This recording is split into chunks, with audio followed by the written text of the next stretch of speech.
Good morning. तो जैसा कि पिछले क्लास में हम लोग डिस्कस किए थे वेक्टर चैप्टर के बारे में। वेक्टर मीन्स मैथमेटिकल फिजिक्स का ये एक पोर्शन है वेक्टर, और पोर्शन कैलकुलस, अलजेब्रा, ट्रिग्नोमेट्री और भी है, लेकिन ये फर्स्ट पोर्शन आज हम लोग डिस्कस करेंगे। पिछले दिन भी इसके बारे में कुछ डिस्कस किए थे। फिजिकल क्वांटिटी, डायरेक्शन और मैग्नीट्यूड के अकॉर्डिंग जो क्लासिफाई होता है वह है स्केलर, वेक्टर एंड टेंसर। इस सभी को हम पिछले दिन इसको डिफाइन करके सबका एग्जाम्पल वगैरह पूरा डिस्कस किए थे। और आज फिर उसी पोर्शन का नेक्स्ट टॉपिक है रिप्रेजेंटेशन ऑफ वेक्टर। जैसा यहाँ दिया हुआ है रिप्रेजेंटेशन ऑफ वेक्टर, काफ़ी यूनिक तरीके से हम यहाँ पर डिस्कस करेंगे। और बिल्कुल जिसको ABCD कुछ नॉलेज नहीं है वेक्टर का, उस स्टूडेंट को भी ये समझ में आएगा एकदम बारीकी से और सिंपल भाषा में। तो देखिए यहाँ पर दिया हुआ है all vector quantity represented by arrow head letter और बोल्ड लेटर। सभी वेक्टर राशि को, वेक्टर क्वांटिटी को एरो हेड लेटर से रिप्रेजेंट करते हैं या बोल्ड लेटर से रिप्रेजेंट करते हैं। अब पिछले दिन जो डिस्कस हम किए थे उसमें वेक्टर क्वांटिटी क्या क्या है, बहुत सारा एग्जांपल दिए हुए थे, जिसमें ये भी था वेलोसिटी है, फोर्स है, एक्सेलरेशन है, डिस्प्लेसमेंट है, टॉर्क है, बहुत सारा वेक्टर क्वांटिटी है। इसमें से एक दो हम यहाँ पर लिखे हुए हैं। वेलोसिटी वेक्टर है, वेलोसिटी को जनरली V से रिप्रेजेंट करते हैं, फोर्स को F से डिनोट किया जाता है, एक्सेलरेशन को A से डिनोट किया जाता है। लेकिन यह अभी ये सभी वेक्टर राशि है, लेकिन इसको रिप्रेजेंट करने का तरीका यहाँ सिंबॉलिकली वेक्टर नहीं है। वर्ड के रूप में तो यह वेक्टर है ही, फिजिकल क्वांटिटी यह वेक्टर है ही, लेकिन इसको सिंबॉलिकली जो रिप्रेजेंट किए हैं यह मैग्नीट्यूड को शो कर रहा है, यह डायरेक्शन को शो नहीं कर रहा है, ये डायरेक्शनल नहीं कहलाएगा। तो ऐसी स्थिति में क्या किया जाए कि यह वेक्टर कहलाए। वेलोसिटी वेक्टर है तो वेलोसिटी का सिंबल हम कहीं भी लिख देते हैं, फोर्स का सिंबल F लिख देते हैं, तो वो वेक्टर तो है ही, लेकिन सिंबॉलिकली वेक्टर रिप्रेजेंटेशन उसका नहीं हुआ। तो NCERT यह कहता है किसी भी फिजिकल क्वांटिटी को वेक्टर फॉर्म में तुम यदि लिखते हो तो उसके सिंबल के हेड पर यानी सर ऊपर क्या करना है, एरो लगा देना है। एरो का डायरेक्शन जो है लेफ्ट से राइट, हमेशा ये वेक्टर रिप्रेजेंटेशन के लिए एरो लेफ्ट टू राइट होता है। ये सभी अब वेक्टर क्वांटिटी कहलाएगा, ये सभी वेक्टर है और रिप्रेजेंटेशन भी इसका वेक्टर फॉर्म में हो गया। दूसरा भी तरीका है जिसको हम यहाँ लिखे हैं बोल्ड लेटर। NCERT में बिल्कुल यह क्लियर वे में लिखा हुआ है कि किसी भी वेक्टर क्वांटिटी को उसके सिंबल से रिप्रेजेंट करते हो तो उस सिंबल को बोल्ड बना दो, इस तरह से डीप लेटर। ये डीप लेटर कर दिया गया, ये वेक्टर हो गया। या F जो है, F लिखकर इस तरह से हम लोग इसको डीप बना देंगे। सभी बच्चे जो हैं NCERT बुक खोलकर देख सकते हैं, उसमें डीप लेटर में दिया हुआ रहता है वेक्टर रिप्रेजेंटेशन। और एक्सेलरेशन है तो A लिखेंगे, इसको डीप लेटर बना देंगे। तो जनरली जो है टीचर पढ़ाते हैं, हम लोग भी यही काम करते हैं। ये जो सिंबल है ये रिप्रेजेंटेशन ऑफ वेक्टर नहीं बताकर सीधे बताते हैं कि वेलोसिटी वेक्टर है, वेक्टर को इस तरह से सिंबॉलिकली व्यक्त करते हैं। इसको बहुत कम लोग जो है यूज करता है। जनरली हम लिखावट में कोई ना तो स्टूडेंट यूज करता है नहीं टीचर। असुविधा होती है, इसमें टाइम ज़्यादा लगता है, लिखो उसको डीप करो, उतने समय में कितना अल्फ़ाबेट हम लोग लिख सकते हैं। तो ये दोनों तरीका है। ये प्रिंटिंग के लिए, छपाई के लिए ये फेमस है, उसमें चलता है। उसमें भी हम केवल NCERT में ही यह प्रोसेस देखते हैं, और सारे साइड बुक्स वगैरह जो है उसमें कहीं भी ये सिंबॉलिकली जो है इस तरह का रिप्रेजेंटेशन हम लोग नहीं देखते हैं। जनरली हम लोग लिखावट में या अदर साइड बुक में ये प्रोसेस हम लोग देखते हैं। प्रोसेस दोनों है, अपनी मर्जी है ऐसे लिखें या ऐसे। और उस छोटे छोटे टॉपिक में एक टॉपिक ये भी है, सम डिफाइंड वेक्टर को दर्शाते हैं। जैसे ज्योमेट्री में, मैथमेटिक्स है ज्योमेट्री, ज्योमेट्री में शब्दावली का उपयोग होता है। पैरेलल लाइन, रे, line, line segment, corresponding angle, ये सब डिफाइन वर्ड है। यानी करस्पॉन्डिंग एंगल कहने से ये क्लियर हो गया कि दो पैरेलल लाइन को यदि एक ट्रांसवर्सल लाइन इंटरसेक्ट कर रही है तो वन साइड का करस्पॉन्डिंग एंगल जो होता है वह इक्वल होता है। तो ये क्रॉसपॉन्डिंग ये वर्ड जो डिफाइन होता है उसी टाइप से यहाँ पर वेक्टर में भी कुछ डिफाइन वेक्टर्स हैं, जैसे बायोलॉजी में भी मिलता है, बायोलॉजिकल टर्म डिफाइंस होता है उस तरह से यहाँ भी है। तो देखिए सम डिफाइन वेक्टर्स हैं, सम डिफाइन वेक्टर, कुछ डिफाइन वेक्टर्स, जैसे फर्स्ट है equal vector, equal vector. Equal vector किसको कहेंगे? हिंदी में बराबर सदिश, एकदम आसान है, जो वेक्टर बराबर हो उसको इक्वल वेक्टर बोलेंगे, बराबर सदिश बोलेंगे, कोई इसमें दिक्कत है ही नहीं। लेकिन इसके बाद भी आता है पैरेलल वेक्टर है, अपोजिट वेक्टर है, निगेटिव वेक्टर है, तो सब में कुछ ना कुछ खासियत है। उस छोटे छोटे पॉइंट को हम लोग को देखना है, कोई बहुत बड़ी चीज़ ये है नहीं। तो यहाँ देखिए equal vector, when two or more vector, when two or more vector directed in same direction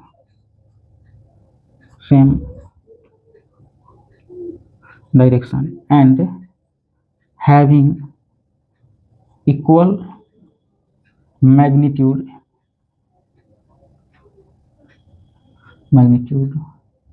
called equal vector. ठीक है, ये हो गया इक्वल वेक्टर का डिफिनीशन। वह वेक्टर जो एक ही डायरेक्शन में हो और दो या दो से अधिक है तो सबका मैग्नीट्यूड इक्वल होना चाहिए, तो क्या कहलाएगा? इक्वल वेक्टर होगा। जैसे एक लाइन ये ड्रॉ किया गया, एक लाइन ये ड्रॉ किया गया, और भी लाइन हम ड्रॉ कर सकते हैं। इस सभी लाइन का अलग अलग नाम हम दे दें, ए बी, ये सी है, तो तीनों लाइन का डायरेक्शन सेम है और तीनों लाइन का मेजरमेंट किया जाए तो इस लाइन की लंबाई, तीनों की लंबाई बराबर लग रही है, तो ये तीनों जो होगा इक्वल वेक्टर होगा। यानी A vector equal to B vector equal to C vector, ये तीनों वेक्टर आपस में क्या होगा? बराबर होगा, इक्वल वेक्टर होगा। ठीक है, अब है इसमें इस वर्ड से एक मीनिंग तो ये निकल गया, तीनों का मैग्नीट्यूड बराबर होगा, दूसरा कि सेम डायरेक्शन में होगा। तो यहाँ पर मैथमेटिक्स का पता नहीं चल पा रहा है, ये क्या मैथमेटिक्स हमको दिखा रहा है, ये इसका आंसर देखिए। यदि इक्वल वेक्टर है और सेम डायरेक्शन में है या एक ही लाइन पर है, सेम डायरेक्शन में है, तो सबके बीच एंगल क्या होगा? Zero. The angle between equal vectors is zero.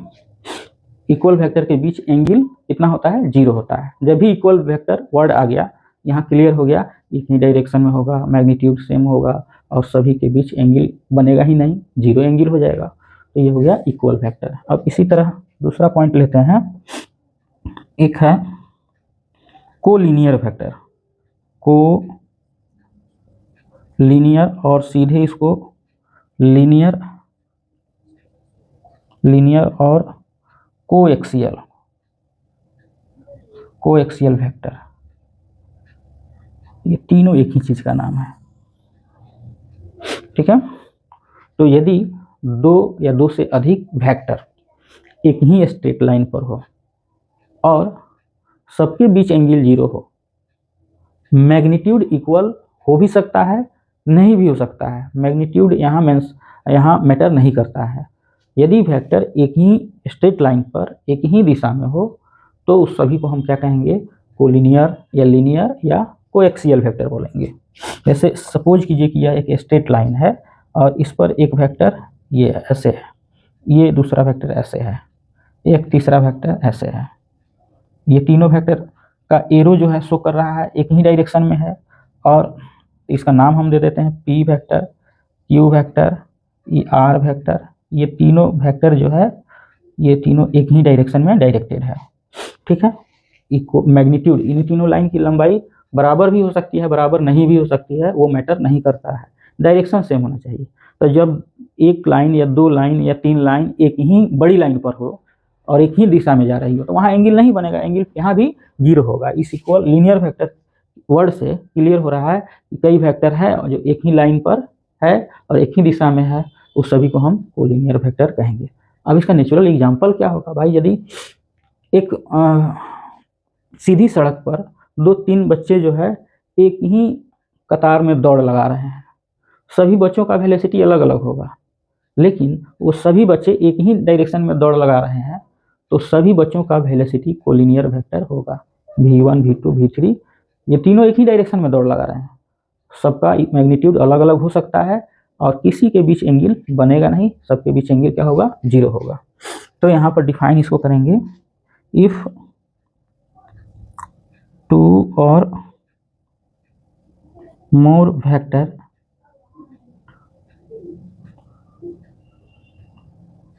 directed in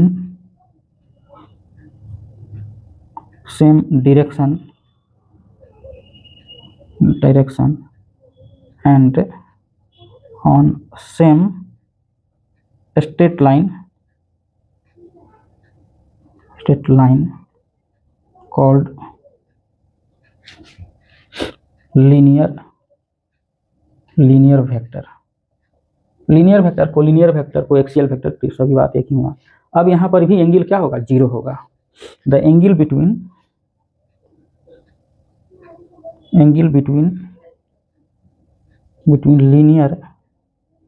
linear vector is 0। Theta यहाँ भी क्या होगा? 0 होगा। ये छोटा छोटा 2 पॉइंट हुआ, और भी ढेर सारे पॉइंट है, सभी को हम एक एक करके डिस्कस करेंगे। कम से कम 3-4 पॉइंट यहाँ होना चाहिए एक वीडियो के लिए, ज़्यादा टाइम तो हम यूज नहीं करेंगे।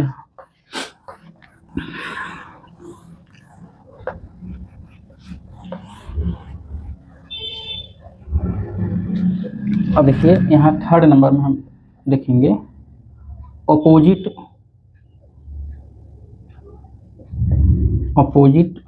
और निगेटिव वेक्टर। अब देखिए, यदि 2 वेक्टर एक दूसरे के अपोजिट डायरेक्शन में हो, दोनों का हेड जो है अलग अलग और टेल एक साथ हो, तो उसको हम अपोजिट या निगेटिव वेक्टर कहेंगे।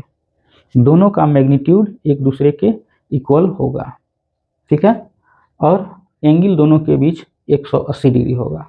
जैसे सपोज कीजिए कि एक वेक्टर ऐसे है, ए वेक्टर, और एक वेक्टर ये नीचे की ओर है, तो ये दोनों एक ही पॉइंट से रेडिएट हो रही है, बाहर की ओर निकल रही है। ये हो गया बी, तो बी के साथ क्या होगा? माइनस होगा। माइनस साइन दिखा रहा है ये ए से बी का डायरेक्शन जो है अपोजिट है, और यहाँ पर इधर या इधर एंगल कितना बनेगा? 180 डिग्री। तो यहाँ लिखेंगे if 2 vectors having same magnitude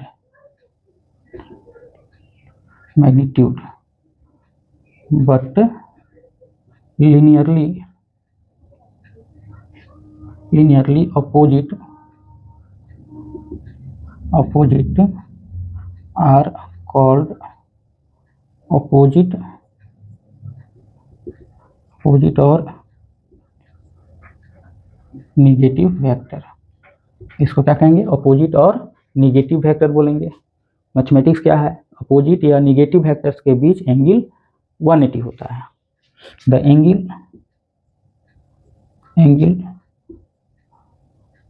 between opposite vector is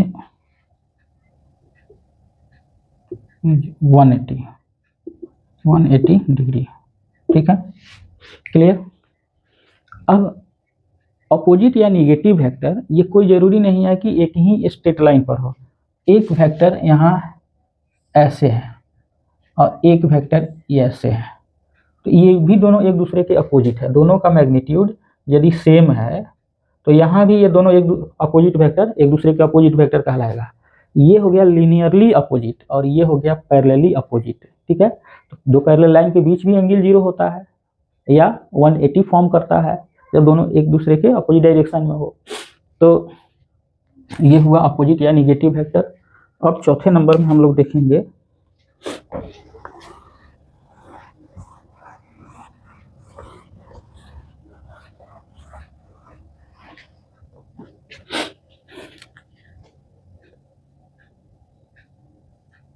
four number में पैरेलल वेक्टर। पैरेलल वेक्टर समांतर सदिश। ये पैरेलल वेक्टर, पैरेलल लाइन का डेफिनेशन जो याद है उसी से हो जाएगा। यदि दो या दो से अधिक वेक्टर एक ही डायरेक्शन में हो, चाहे उन सभी वेक्टर का मैग्नीट्यूड सेम हो या अलग अलग हो, वो मैटर नहीं करता है। डायरेक्शन सेम हो और प्रत्येक वेक्टर के बीच, हर दो पेयर ऑफ वेक्टर के बीच परपेंडिकुलर डिस्टेंस जो हो वह कांस्टेंट हो, तो ऐसे वेक्टर को हम पैरेलल वेक्टर कहेंगे। चलिए यहाँ देखते हैं, if two or more vectors directed in same direction and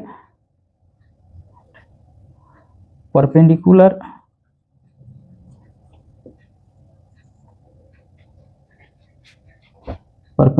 distance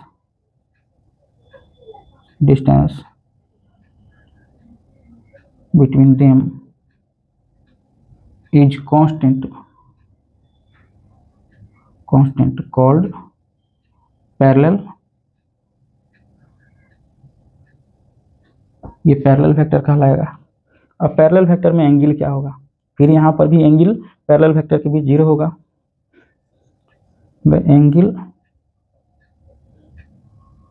angle between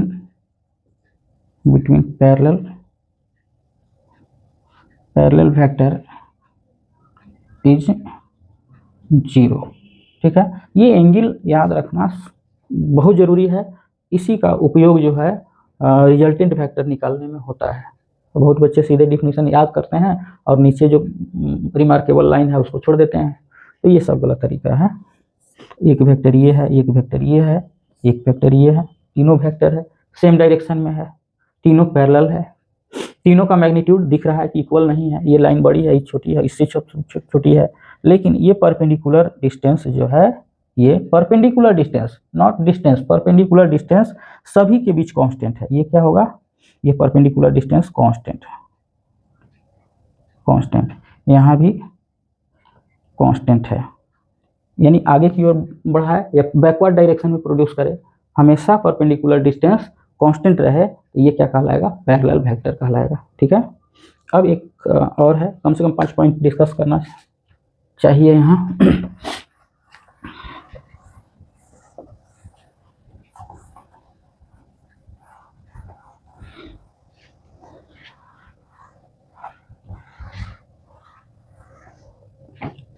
एक और हम लंबा जो पॉइंट बड़ा है, लंबा है, उसको अलग वीडियो में करेंगे। जैसे यूनिट वेक्टर, कंप्लीट एक वीडियो उस पर बनेगा और उसको अच्छी तरह समझाएंगे और क्लियर करेंगे कि वेक्टर और डायरेक्शन ऑफ वेक्टर दोनों में अंतर कहाँ है। चलिए एक लाइन और हम यहाँ देखते हैं 5 नंबर में, मैग्नीट्यूड ऑफ वेक्टर। अभी इसमें केवल एक लाइन ही जाने मैग्नीट्यूड, फिर नेक्स्ट पॉइंट पर हम डिस्कस करेंगे यूनिट वेक्टर में कई ऐसे चीज़ को बताएंगे जो बुक में मेंशन नहीं रहता है और जनरली टीचर भी मेंशन नहीं करते हैं और उसको स्किप कर देते हैं, या तो याद नहीं रहता है या उसको बताना उचित नहीं समझते हैं। तो यहाँ देखिए पहले ये मैग्नीट्यूड का मतलब हुआ मापने के बाद जो हम लोग को अंक मिलता है वह मैग्नीट्यूड है। हिंदी में इसको बोलते हैं मापांक। माप के बाद जो अंक आता है उसी को मापांक कहते हैं। मैं अंग्रेजी में मैग्नीट्यूड, हिंदी अंग्रेजी से कोई मतलब नहीं है। फिजिक्स हिंदी में चेंज हो जाता है, अंग्रेजी में चेंज हो जाता है, ऐसी बात नहीं है। किसी भी भाषा में पढ़िए, फिजिक्स ही रहेगा। तो magnitude of vector, the modulus of a vector is called magnitude of vector. ठीक है। मान लीजिए कि यह वेक्टर मैग्नीट्यूड है, मैग्नीट्यूड ऑफ ए, यानी ए वेक्टर का मैग्नीट्यूड कितना होगा। तो ए वेक्टर को लिख के यहाँ पर हम क्या करेंगे, मोड लगाएंगे। मोड हटता है तो क्या अंतर आता है कि ए स्क्वायर और इसका रूट हो जाता है, ठीक है। तो ए स्क्वायर का रूट क्या होगा, ए होगा। इसीलिए जनरली हम लोग सीधे डायरेक्ट लिखते हैं मैग्नीट्यूड, मैग्नीट्यूड ऑफ, यदि बी लिखते हैं बी वेक्टर, ये क्या होगा बी मोड, ये हो जाएगा बी, सीधे बी हो जाएगा, क्लियर। तो मॉडुलस को ही मैग्नीट्यूड कहा जाता है। अब लगभग 2-3 point, unit vector, zero vector, उसके बाद रेडियल वेक्टर, पोलर वेक्टर, ये सभी डिस्कस करना है, लेकिन थोड़ा सा वीडियो लंबा हो जाएगा, इसलिए इसको आज स्टॉप करेंगे यहाँ। फिर नेक्स्ट वीडियो में हम काफ़ी इंटरेस्टिंग टॉपिक के साथ हाजिर होंगे, जिसको कहा जाता है रिजोल्यूशन ऑफ वेक्टर। और रिजोल्यूशन नहीं आने के कारण जो है सारे बच्चे का न्यूमेरिकल पोर्शन गड़बड़ हो जाता है, ठीक है। तो थैंक यू, फिर नेक्स्ट वीडियो में।